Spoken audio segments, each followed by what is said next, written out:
They say some wishes are innocent until they aren't. I used to believe that.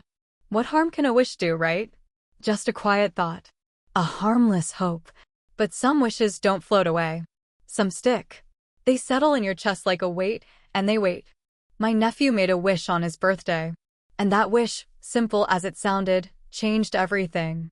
I wish I had laughed it off. I wish I had looked away. I wish I hadn't felt that pause in my chest when he looked at me and said it. I wish I had someone who really gets me. Someone who knows how to love. Everyone else laughed. I didn't. I couldn't.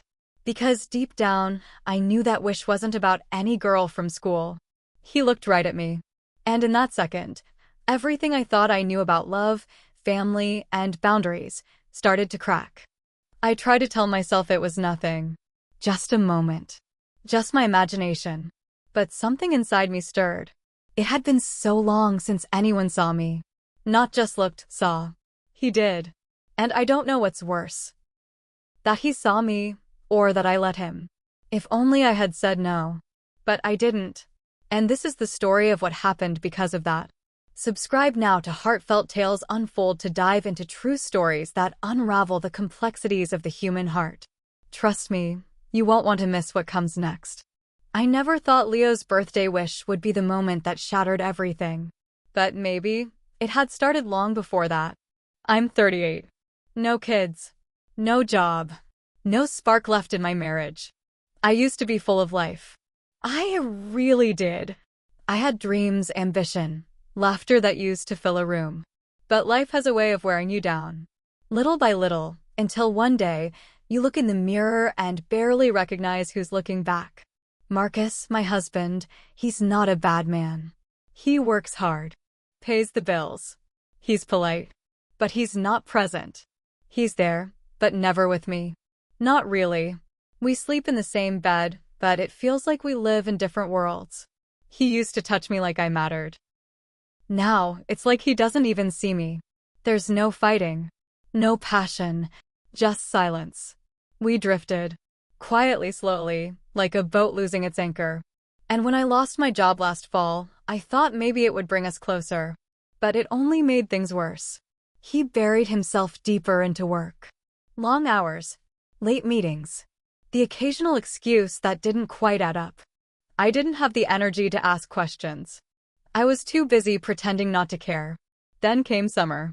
And with it, Diana, my younger sister, came to stay for a while. She's everything I'm not. Energetic. Playful. Bright-eyed. She's the kind of person who walks into a room and fills it with noise and life. And she brought Leo with her. 19. Tall, athletic, soft-spoken. He's always been sweet.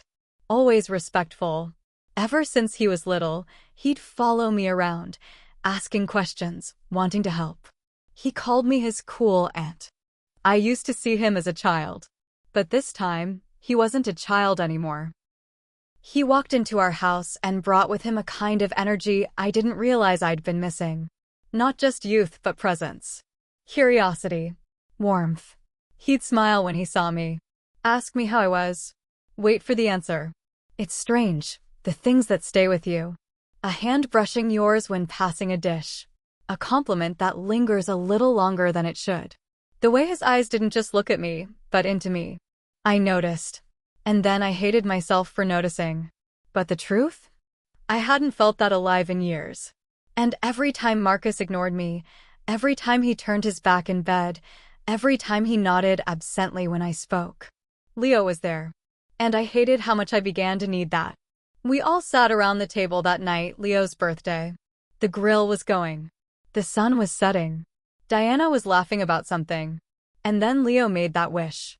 It was almost nothing. A joke. A throwaway line. I wish I had someone real. Someone who actually gets me. Someone who knows how to love. Everyone chuckled. But I looked up. And he was already looking at me. He didn't blink. Didn't smile. Just held my gaze like he was trying to say something without words. I looked away. But something inside me shifted. I tried to ignore it. Told myself I was imagining things. But that night I laid in bed, next to my husband, and all I could feel was the silence. Leo was just down the hall. And for the first time, I didn't feel like the adult in the house. I felt like the stranger.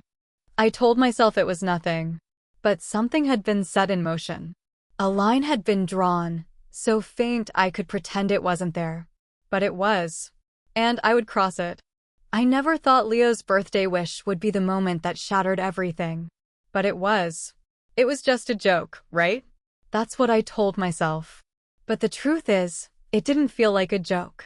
Not in that moment. Not the way he said it. And especially not the way he looked at me after. We were sitting outside. Family, food, candles flickering in glass jars.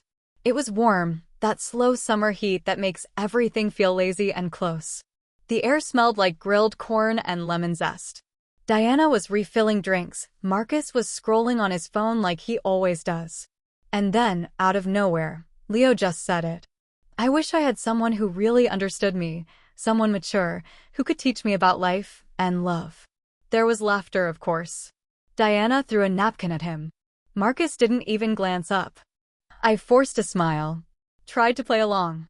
But inside, I felt something stir. Something I wasn't ready for. He didn't laugh with the rest of them. Didn't backtrack or make a face. He just held my eyes for a second too long. Later that night, when things were winding down, I was rinsing plates in the kitchen. The light above the sink was dim, and the house had that stillness you only feel when a gathering ends and the night sets in. I didn't hear him come in, but I felt him there. He stood quietly, watching me, then walked over, handed me a glass from the table. And softly, barely above a whisper, he said, I meant that, you know. I didn't say anything. I couldn't. My hands were wet, shaking slightly under the running water. I kept my eyes on the sink, pretending I hadn't heard. But my heart, it heard him. Loud and clear. He didn't push. Didn't say anything else. He just stood there for a moment. Then walked out. I stood in that kitchen for what felt like forever, trying to figure out what the hell had just happened. It was a joke. It had to be. He's a teenager. I'm his aunt. But then the days started feeling different. He started hanging around me more. Asking questions. Little things, what books I read, what I thought about certain movies, whether I believed in soulmates. It wasn't small talk. It was intentional. He started complimenting me in ways that caught me off guard. Your eyes always look tired, but they're still beautiful. Most people talk to be heard. You talk to understand. I wish more women were like you. And every time he said something like that, I felt myself slipping. At first, I brushed it off. I told myself he was just being sweet, that I was just reading too much into it. But there was a night, Marcus had fallen asleep on the couch again. Diana was out with friends. Leo and I ended up watching some old movie on the patio. He sat closer than he needed to. Our shoulders brushed. He leaned in at one point to tell me something funny, and I caught myself looking at his mouth. Just for a second. But I looked. And worse. I didn't look away right away. That night, I couldn't sleep. I laid in bed next to my husband, watching the ceiling fan spin in slow circles. I told myself I was imagining it. That I was lonely. That I missed being wanted. That my mind was playing tricks. But then came the night in the kitchen. And after that, I couldn't lie to myself anymore. It was just a joke, right? That's what I told myself. Until that night in the kitchen. What is wrong with me? I must have asked myself that 100 times. Every morning I woke up, I felt it. That dull ache in my chest. Not guilt yet, but something close. A kind of confusion that lingered just under the surface. I started paying attention to things I never used to notice. Like the way Leo's eyes would light up when I laughed. Or how he always found a reason to be near me, handing me something, brushing past me in the hallway, holding my gaze just a second longer than anyone else stared. And God help me. I started craving it. It felt wrong. It was wrong. But it also felt like something I hadn't felt in years, maybe ever. I looked in the mirror one morning and didn't recognize who I was becoming. But then I looked a little longer. I noticed how I'd started brushing my hair a bit differently. Wearing the dress that clung just enough to remind me of the body I once loved. Putting on lipstick. Even if it was just to stay home. Not for Marcus. He wouldn't notice if I walked in wearing a wedding dress or a garbage bag. But Leo noticed. And I started to live for that look in his eyes. That tiny flicker, like I was something worth seeing. He's an adult now, I told myself. 19. Almost 20. Legally, there was no line. But morally, emotionally. God. I knew better. But I also knew what it felt like to be touched by someone's attention. To be wanted. And I didn't realize how long I'd gone without it until I started to feel it again. Every time Marcus walked past me like I wasn't there. Leo asked me how I slept. How I was really doing. If I was happy. And those weren't just words. He meant them. It's a dangerous thing to be seen when you've lived in the shadows for so long. I started avoiding my husband without even realizing it. I'd go to bed early, pretend to be asleep before he came in. I stopped asking him to talk. To try. And he didn't notice. Or maybe he did. And didn't care. Which somehow made it worse. So I turned more and more toward Leo.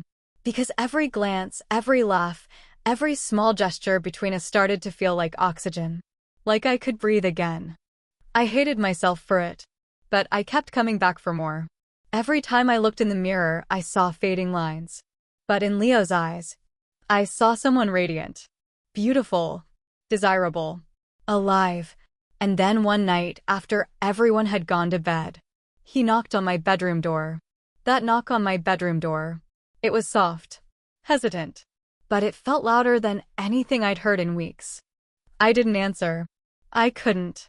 My heart was thudding so loudly I was sure he could hear it through the door. I held my breath until I heard his footsteps retreat, slow and unsure. And even though nothing happened that night, everything had already changed. After that, the nights started to stretch. Leo would linger after everyone went to bed, pretending to scroll on his phone while I folded laundry or cleaned up the kitchen. He'd talk to me about everything: school, his childhood, how confusing love had become in today's world. And I'd listen. God, I listened like his words were water and I'd been thirsty for years. Sometimes we'd end up on the couch, side by side. Close. Too close. Our conversations became our secret little world. He'd brush my hand when passing a drink. Let his fingers rest just a second too long when handing me the remote. Once, our knees touched and neither of us moved. Not for a full minute. It felt like fire. Not in a dramatic movie scene way, but in that slow-burning kind of way that creeps up your spine and sits in your stomach. And still, nothing happened. Not yet. Then came that night in the living room. The lights were dim. A movie played quietly in the background, something forgettable, something we'd both pretended to care about. I must have fallen asleep. And when I woke up, he was watching me. Not just watching. With this soft, aching intensity that made my breath catch. I asked, barely above a whisper, what? And he leaned in, like it was the most natural thing in the world, and said, "You're beautiful." I didn't speak. I didn't move. Then he added, "I've always wished you were mine." It was like the floor dropped out from under me. I sat up, heart racing, trying to find the words. Anything. But all I could think was, how long had he been feeling this? How long had I been letting him? I told him to go to bed. My voice was firm. Cold. It was the right thing to do. And he did. He didn't argue. Just nodded and walked away. But I didn't sleep that night. Because the image of him standing there, so open, so certain, it haunted me. It tempted me. I wanted to forget it. But I couldn't. And the worst part? I started to fantasize. I imagined what it would be like if I had met him at a different time. If I weren't married. If he weren't my nephew by blood. I started replaying our conversations in my head. His compliments. His eyes. His laugh. And I started noticing the way I moved around him. How I tucked my hair behind my ear when he looked at me. How I chose tops that fit a little better, smelled like my favorite perfume. How I leaned in, just slightly, when he spoke. I told myself I was imagining things. That he was just being sweet. That I was too starved for attention to think clearly. But I wasn't imagining it. Not anymore. The space between us was shrinking. Little by little. Day by day. And still, no one noticed. Diana was busy. Marcus was oblivious. And in that bubble, it was just us. Our own quiet little world. I told myself I could stop at any time. That I was in control. Until I wasn't. That night, I can still remember every detail. The air, the light, the silence before the storm. It was the kind of evening that felt like a movie, too perfect, too eerie, like something was about to happen, even if you didn't know what. Diana had gone out of town for the weekend. A work trip. Just 2 nights. She'd kissed Leo on the cheek, tossed me a casual, "Thanks for keeping an eye on him," and left like it was nothing. Like it was normal. Marcus was at some work conference. He barely even told me he was going. Just left a note on the counter and disappeared for 3 days. And just like that, it was only me and Leo. In the house. Alone. It had been raining since morning. By evening, the skies had cracked open completely. Thunder rolled low and steady, like a warning whispered under breath. We stayed in. He made popcorn. I opened a bottle of wine, just 1 glass, I told myself. Just to relax. We put on a movie we'd both seen a dozen times. Something safe. Familiar. But nothing about that night felt safe.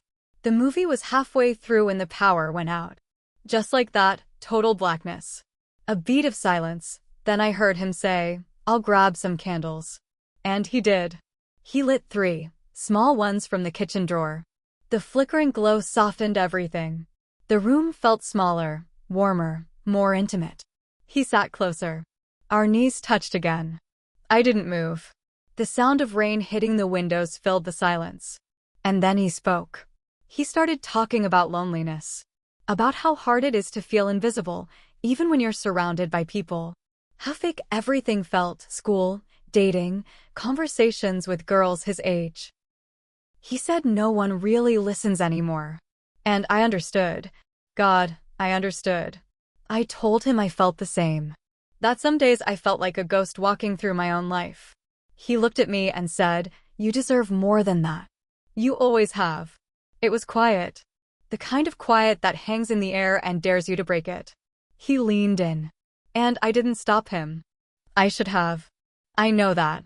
I should have stood up, walked away, said something, anything. But I didn't.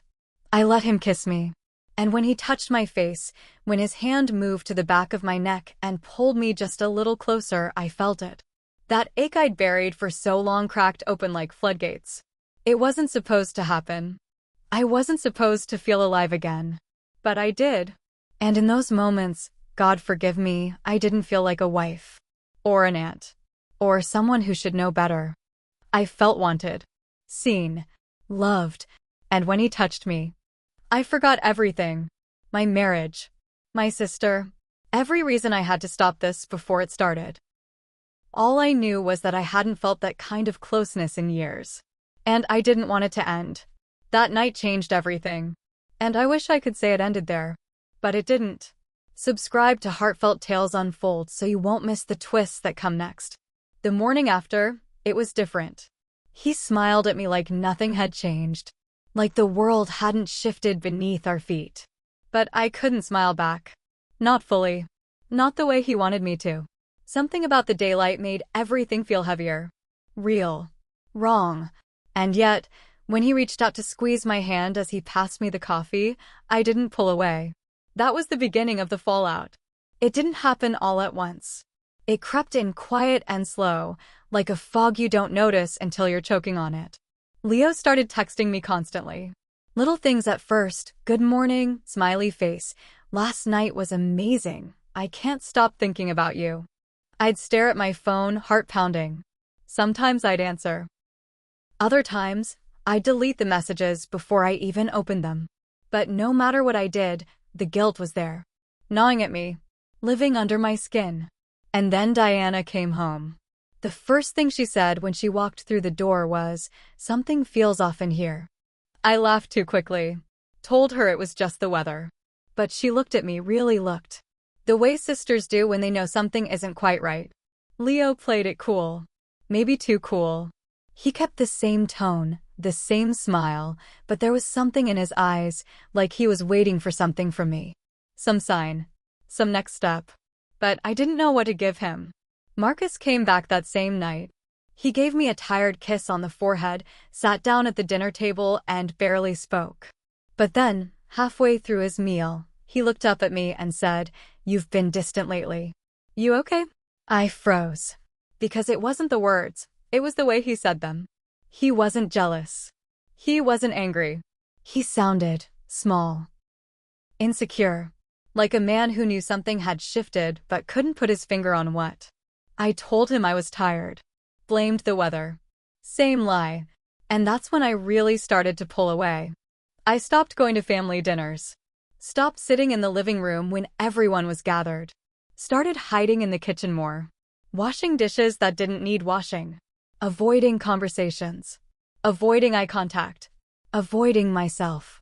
Because everything had changed. And every time I looked at Diana, I felt like I had a brick sitting on my chest. She'd talk about Leo's future, his dreams, his college plans, and I'd nod, smile, say all the right things, while every word stabbed me from the inside. I watched him from across the room, noticed how he looked at me when no one else was watching. And sometimes I'd look back. But the space between us was filled with silence now. A heavy, unbearable silence that neither of us knew how to fix. And just when I thought things had settled, when I thought I could maybe let this die quietly without unraveling everything, Diana came into the kitchen one morning, coffee in hand, and said, "Hey, Leo's got a college tour next weekend. I can't go with him. Would you mind taking him instead?" I looked at her, and all I could think was, then Diana asked me to chaperone Leo's college tour, alone. I betrayed not only my sister, I betrayed myself. I kept hearing those words over and over. In the car, in the shower, lying awake in the middle of the night, staring at the ceiling, wondering how I let it get this far. There was no excuse.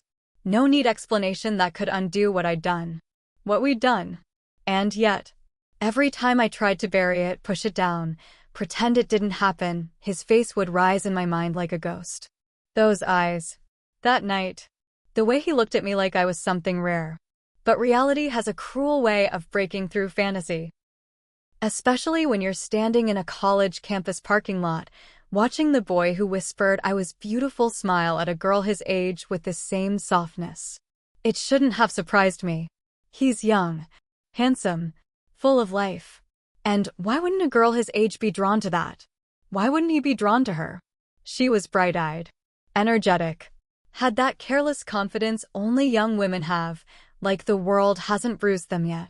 I watched him laugh at something she said. Watched her touch his arm. Watched him let her. And something in me snapped. Not in anger, but in shame. That ugly, twisting kind of shame that makes you want to disappear. I stood there, arms crossed, trying to keep my face still. Trying not to feel. But jealousy crept in anyway. And right behind it, disgust. At him. At myself. At everything we'd let happen. Was this all just a phase for him? A fantasy? A thrill? Did I mistake attention for affection?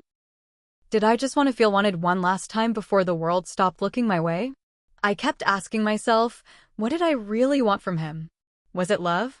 Or was it simply the illusion of love, wrapped in the warm glow of being seen, heard, desired? Because when you go long enough without being touched, even the wrong kind of attention feels like salvation. I thought about confessing, telling Diana, owning what I'd done. But how do you say something like that to your sister? How do you shatter someone's trust so completely and expect to survive it? How do you look your husband in the eye and tell him your loneliness led you to someone half your age, someone who calls you auntie, when other people are around? I kept going over it in my head, again and again. How I'd start, what I'd say. But I never got the chance. Because just when I thought it couldn't get worse, Diana found Leo's journal. What would you have done? Really? I want to know. Have you ever made a choice you knew was wrong? But in the moment, it felt right. So right. It silenced everything else, logic, guilt, reason, even love. Because that's what happened to me. And I've spent every day since, trying to make sense of it. Trying to understand how something so fleeting could cause a crack so deep. Not just in my marriage. Not just in my family. But inside me. So if you're still listening, please tell me what you think. Tell me if you've ever stood on a line, toes curled at the edge, heart screaming one thing while your conscience begs another. Leave your thoughts and advice in the comments. Someone out there might need to read your words more than you know. And if you don't want to miss our next tale of tangled hearts, make sure to like, share, and subscribe to Heartfelt Tales Unfold. Because these stories, they're not just mine. They're all of ours. Stories of love, regret, temptation, and truth. Narrator's voice, quiet now, somber, each word weighted with experience. Love is complicated, messy, beautiful, dangerous. But the pain of crossing lines we can't uncross, that lasts a lifetime. Leo moved on. Of course he did. He's young. The world is still unfolding in front of him. I still see him in photos sometimes. On Diana's social media. Smiling. Radiant. Like he has no idea what he took with him that night. But I know. Because I never got that version of myself back. The version that could sleep soundly. The version that trusted her own reflection. The version that believed love and loyalty could never live apart. I live with my choices now. Not every day is unbearable. Some days I even forget for a moment. But the weight never leaves. Not really. And I'm telling this story now not for forgiveness, but for clarity. For someone out there standing where I once stood on the edge. Because maybe, just maybe, if you hear what happened to me, you'll take a step back. And not forward. Sometimes the deepest wounds are the ones we gave ourselves.